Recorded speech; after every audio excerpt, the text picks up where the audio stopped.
used to work in the gas industry as a geologist. From 2007 to 2009, I was on a contract with a Russian company called North Gas, back when industrial relations with the UK were still fairly cordial.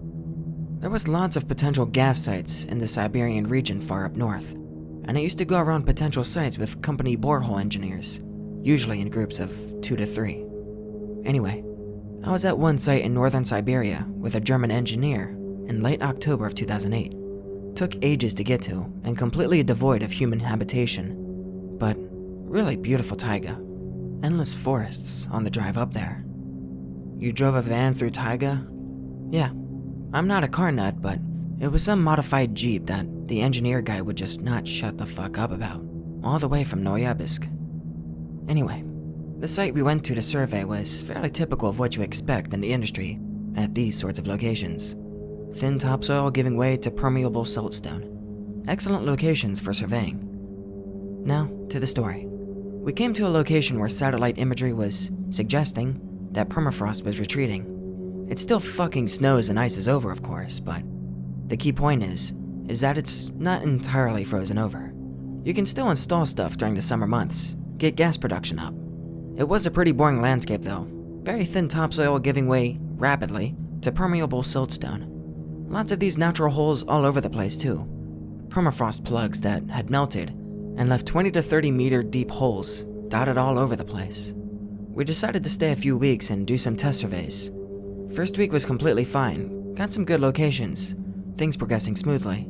By the end of that week though, things were getting a little weird. Every time I would go out with the spectrometer after that first week, I would occasionally hear some noises from the holes. I was never near them because while you get a lot of gas coming off of these things, they're not terribly good for industrial drilling. It was faint, just on the border of hearing. I never knew how to describe those noises until a few years later, when someone took me out to a jazz bar, and some guy was playing a violin-like instrument. They made this drone noise, like a foom. Disconcerting. Makes your hair stand up. My colleague would notice this too. Disconcerting, as in this job, you're not really working together, but apart. So two of us were hearing stuff out there. We were both rational people, at the time for me, at least, so we put it down to cave noises. Laugh and forget it. About 10 days into the survey, it started happening at night. Again, faint, but really ominous. That drone noise. We used to sleep in the back of the van that we had brought, but even through those doors, we heard it. Again, stop being stupid, it's cave noises, laugh, have a few beers, and go to sleep. It got worse from there. The day after, I found some slime stuff around one of the permafrost boreholes. Yeah, you get lichens and mosses around these things, not an issue, but this was like petroleum jelly. That really viscous stuff. I touched it and immediately regretted it. It felt a lot like pork belly fat. It was warm too, which was really disturbing, considering it was -5 degrees Celsius during the day out there. Bring round the German engineer to take a look. He looks troubled. For the rest of the day, I was constantly on edge too. I kept looking back at the borehole too, just to check, is what I kept saying to myself. Things got worse at night. That drone noise got a lot worse, but it felt, and I know it's a shit way of putting it, like it wasn't from below, but above, on the surface. My German engineer tried to laugh it off, but I could tell he was seriously disturbed by it. Just that low foom. Eventually, we get to sleep. God knows how many hours later though, we wake up together, because there is definitely something attempting to open the door handle to the passenger seat of the van. Click, click, click. And now, that drone is right fucking outside, and it sounds a lot like gurgling. At this point, we both freak the fuck out and scream like a pair of little girls. It stops. We don't sleep the rest of the night, and it doesn't come back. Next day, as soon as we make it to 9 a.m., we cautiously open the doors. The entire back door is covered in this pork fat shit. The place reeks of something rotten too. Passenger door just smeared in that stuff. But the thing that made us immediately go, fuck it, we're leaving, was the passenger window, which was also smeared in the skunk, but it had an outline on it, like something had pressed its skull into the fat stuff and left an outline. It was unmistakable, some elongated human skull with no eye orbitals. Jelly stuff was all over the area around us too, and of fucking course, it led all the way to that borehole. We got out of there very fast after that, but as we were packing, that drone shit started again from that hole, and it was loud. It was guttural by this point. Whatever the shit was making, it was down there, and close too. German guy went pretty nuts after that. Just hopped in and immediately started going. Equipment that was still out for methane measurements just left. Didn't stop driving for the next 14 hours. I pretty much ditched my job soon after. I had no desire to be left like that again, in the middle of places like that. German guy? Never heard from again. He never talked about it to me anyway. Nice story. Thanks for posting. Thanks, I suppose. I guess distance from that event makes it sound pretty prosaic.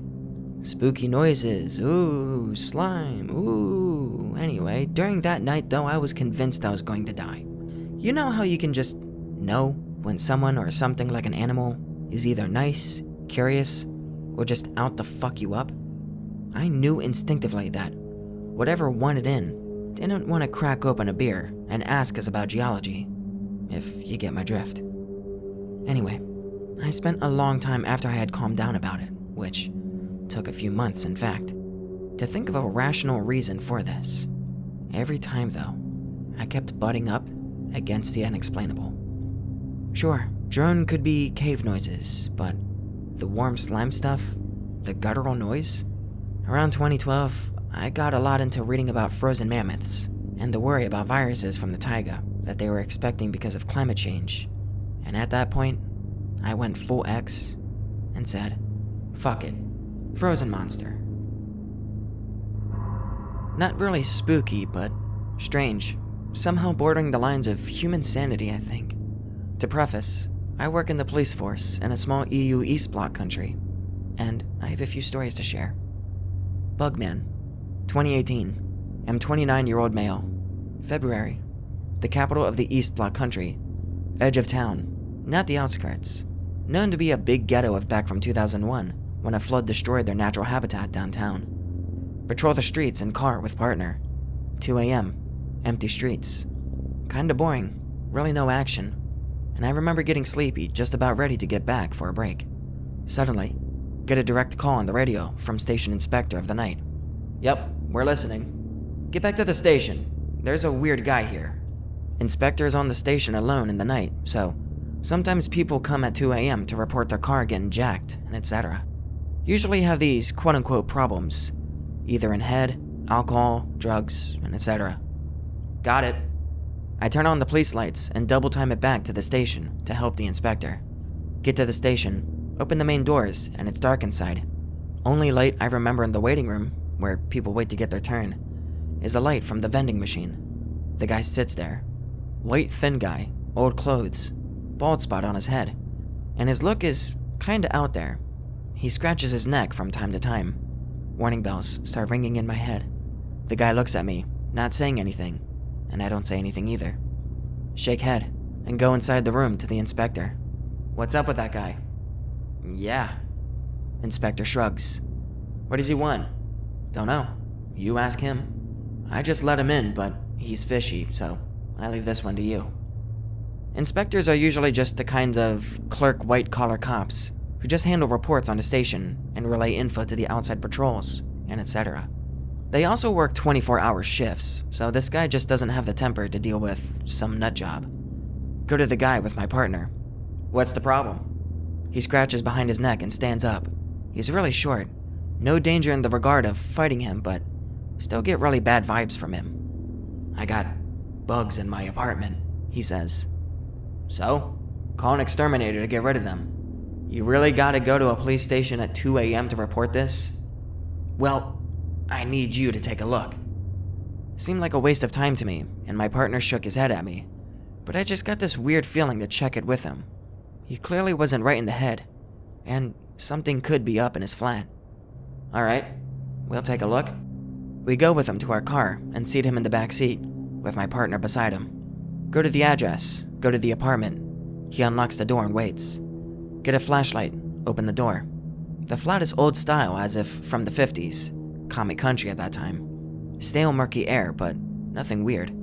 Turn on lights in the hallway, and get left to what looks like a bedroom. Shine flashlight on what looks like a bed. Jumping in instant movement of a black tide of what looks like millions of bugs on the bed. Take 3 steps out of the room in terror, but have to check it anyway. Could be a dead body or something. Turn on lights. The bugs look like bed bugs and scatter inside of a bed as the light turns on. No stench of a dead body though, and the room is unkept. Not filthy, just unkept. Dust is on everything. Overflowed garbage bin with another bugs crawling out. The guy's behind me and scratches his neck. See? Of course I see. Check the room for foul play. Find nothing. Just bugs everywhere. Check other rooms, which are surprisingly fine. Another bedroom that looks fine. Unused though. Anyway, nothing for police. Call an exterminator or something, I say as we prepare to get out. Or use the other bedroom. Can't use that one. Mother died there a few weeks back. So you used the bug-infested one instead? He scratches his neck. Nothing for police here. Have a nice day. We get out and report to Inspector, then resume our patrols of the streets. 4 a.m. We drive past Metro Station. Bugman stands there outside of the station. Nobody around. He watches our car drive by slowly. Get to station again and check car. Find a few bed bugs inside where he sat. Get the car professionally cleaned. He was like a comics villain, or like that guy from Men in Black. Not paranormal, but weird shit happens in our head sometimes. Be me, 2014, cop in a small country. I'm like on a roll, have brains, be fit, and always optimistic. Life is good. Have girlfriend for 6 years. Plan a future. Decide when to ask her to marry me. Things go well, and I manage to catch some criminals by myself. New star of department.pdf, 2015. We get called to a robber caught at mall. Just routine, this happens like 5 times a day. The guy speaks only when asked a question, like 2 times. Is tattooed from head to toe. Has some meth on him, and etc. We get shit done at the place and drive him to the station. I drive. He's cuffed on the back seat with my colleague beside him. He fucking looks at me in the rearview mirror. This lasts for like minutes, without him looking elsewhere. Notice he whispers something to himself. What is it, fuckhead? I ask. No response. I get angry and shout at him. I'm putting a voodoo curse on you. Yeah, right, shut up. Get shit done at the station. Drive him to the prison. He's silent this time, but smiling. Forget about this like the day after. For a week, nothing happens. Then, things start to get bad at the job. Lose some fights on the street. Citizens complain about me. Fuck up some things real bad. Can't be up on the top all the time, I think. Have a dream. Sleep paralysis. First time ever, and I never had one after that. Can't move. A shadow looms over me, then jumps into me. Wake up in cold sweat. Next day, I drive alone from some shit. Use sirens and drive real fast too. Fuck up and drive in like 100 kilometers per hour into a busy intersection. Cars from the left ram into me. Airbag smashes into my left hand, with which I held the wheel. That alone saves me from breaking my spine, as I wasn't using a seatbelt. Don't lose consciousness, and I'm totally fine, no injury. Reported in the radio with shaky voice. Smoke welling up inside the car. Crawl out from the totaled car. People are running around 2 other cars I smashed into.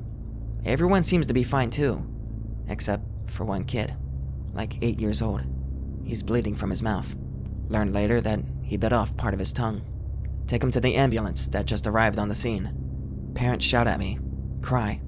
Am later forced into a second ambulance by other patrol that arrived. Kid seems fine. I'm not put off duty for this. They investigate me with working like always. Things at home get fucked. Girlfriend breaks up with me. Mom gets put into a madhouse for schizophrenia. Dad cuts off almost all contact with me. Dog gets sick. Almost dies, but pulls through somehow. I pull incredible amount of money into sick dog. With that and a new flat I got with my girlfriend, gets me into debt. Still investigated. Start to hate my job. Start to drink heavily. Drunk by dawn, dead by dusk. People talk behind my back. 2018 now.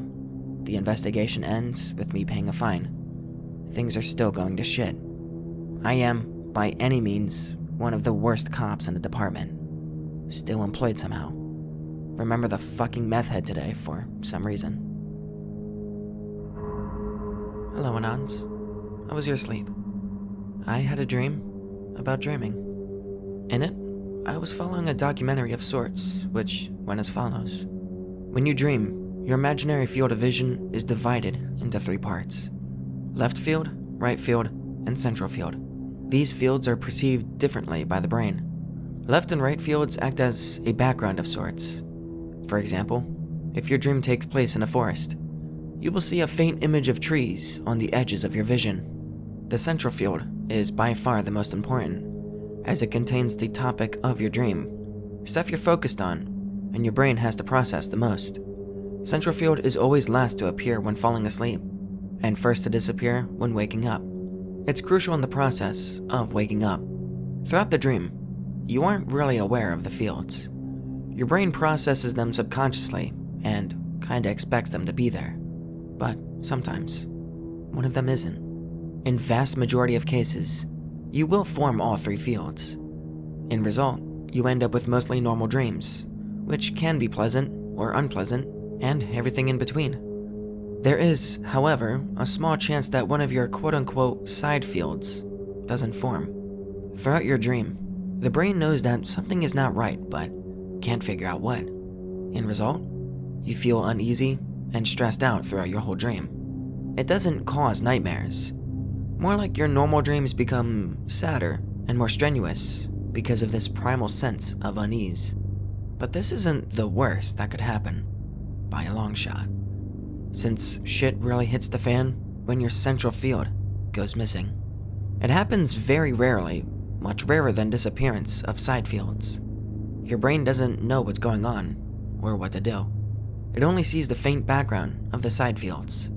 In an attempt not to break down, it desperately fills out the center field based on the information contained within the background. The results are nightmarish. Kinda like what you get from these AI face drawing generators, but much weirder. This weird shit becomes the main topic of your dream. But it isn't a normal dream since there's no proper central field, just the background and central field mock-up. It doesn't have structure or even wacky dream logic. It's just a cacophonic mess. Brain that was already in panic mode freaks out, but it can't stop drawing the central field. Brain freaks out even more. This death cycle continues, with the brain getting more and more paranoid. Since there's no proper central part, you can't wake yourself up. The person having a dream is engulfed in feelings of raw terror, psychosis, and hopelessness, from which one cannot escape. The documentary proceeds to show a simulation of what it's like. I see all 3 fields. On the sides, there's a boring landscape of grass and gray sky. In the middle, I see a weird mashup of those elements, combined with some others that the background didn't have. I was sure that I could see a black outline of a person in this jumbled mess. As the lecturer said, began feeling very uneasy. All I hear is intrusive, unbearable buzzing, kinda like a fly that flew into your ear and got trapped. Buzzing gets louder and louder. Wake up.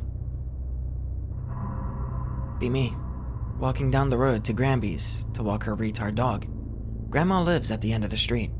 Not very far, but it's a few blocks. One section of the street has no lights other than dinky yard lights people have out front. Very dark, around 8 p.m. Wintertime, so it's just beginning to frost. Walking past a house in a wooded area. Neighbor has a pavilion garage with no lights around the house. Under the pavilion is pitch black. It looks like a black void under a roof. Always have some terrible feeling walking past it. Always hate it. Living in the woods, we get a lot of foxes and other critters. Often hear noises in that yard, and only that yard. Dismiss it as foxes being weird every time. Get to Grandma's house. Pitch black, as it is every night that she's gone. I have a dozen stories I could tell about this house. Take Tart out for a walk. Walk around the neighborhood. Past that house. Dog stops dead in its tracks, staring at the garage. Dog just keeps staring at the void. Won't move. Feel cold. Quietly force dog to move. He does rather slowly, basically letting himself get dragged. Eyes locked on the void. Hear rustling in the bushes on the opposite side of the house, direction that we were walking. Trees separating the properties begin shaking hard.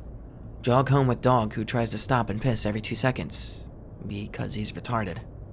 Get to Graham's house, lock doors. Tired dog goes to the back door, starts baring his teeth, growls, starts barking. Eventually gets furious and starts going fully berserk. Never seen him this loud or angry. Tell myself he'll be fine. Step outside. Dog still going nuts at the back door. Lock up. Sprint home. Lock house door. Turn off the lights and hide upstairs the rest of the night. I still hate walking by that house. Whole neighborhood's fucked though. I'm sure this is some of the few non-LARPing stories that you'll ever hear on this board. And I don't like telling them, but today's a good day. I will set the scene for you. Mom and Dad bought a piece of property out in the boonies of northern Manitoba, Canada. This property lies on the last major east-west road going north. What I mean by that is north of this road, there is nothing but forest, swamp, and lake. And I mean nothing for hundreds of kilos. Not one community until you hit the Arctic tree line, which is why I'm an autist. The property is on a crossroads of roads going southeast-west. 4 miles to the east, there is a main road. West is 50 kilos of dense swamp to the next town. 12 miles south is the little town. We had one quote-unquote neighbor 2.5 miles west of us. Great for hunting. Be my older brother, 1 a.m.-ish. Decide to have a smoke. Go outside. Decide to let this new puppy, Molly, out with him. Wild animals roam abundantly, as you might guess. So he takes the spotlight and didn't want to grab a rifle, so he grabbed a hammer. And before, hammer? What's that gonna do? He's a retard.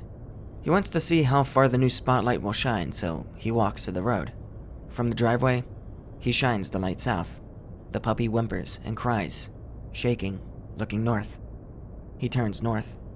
Next to the stop sign stands this tall, gray, hairless creature, standing as a man, 2 legs, 2 arms. Unusually long arms and legs compared to torso. Dark, sunken-in eyes. Wide slit for a mouth. Proportionate head, so this ain't no A. We measured later using me as a reference to the stop sign the next day, and we figure it was 9 feet tall. It stood motionless.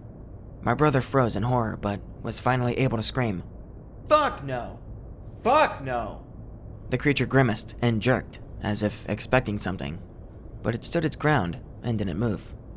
My brother knew if he attacked it, he would lose, so all he could do was run. He ran his ass off. The dog was already long gone.